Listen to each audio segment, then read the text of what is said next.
Join us in our discussions on common pediatric dental topics. So Laura, I just had a mom, and I really feel for her. She wasn't being negligent, but she just wanted to know what would happen if we don't treat any of his teeth, because her child isn't the most cooperative, and it is going to be a big ordeal. Yeah, and I feel like we encounter this situation all the time because that is the reality when we are treating little kids.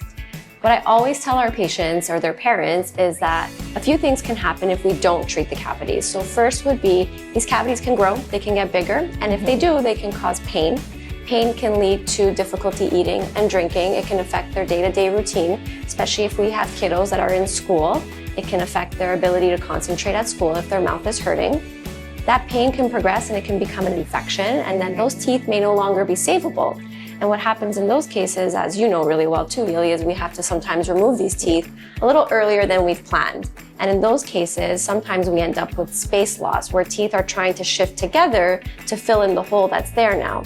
And that can make things a little bit more complicated down the line as adult teeth try to come in and there's no space for them. Especially in those cases where if we had saved those teeth, and it would have been a much simpler and actually a cheaper option than this whole absolutely right. Okay, but then we have to be honest, because the reality is the majority of the kids in the world, they don't have access to pediatric dental care or dental care.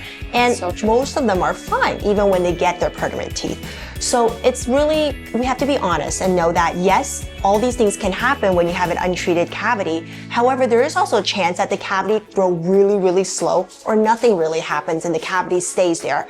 So in those cases, really it's a risk that we're taking, and we're just hoping that yes, your child could be completely fine without these teeth being treated, but we just don't want to see them in pain and, you know, having the whole family having to deal with it when it could have been much easier to deal with in the beginning. So essentially it's treating to avoid the problem and not knowing if that problem is ever going to show up. Exactly.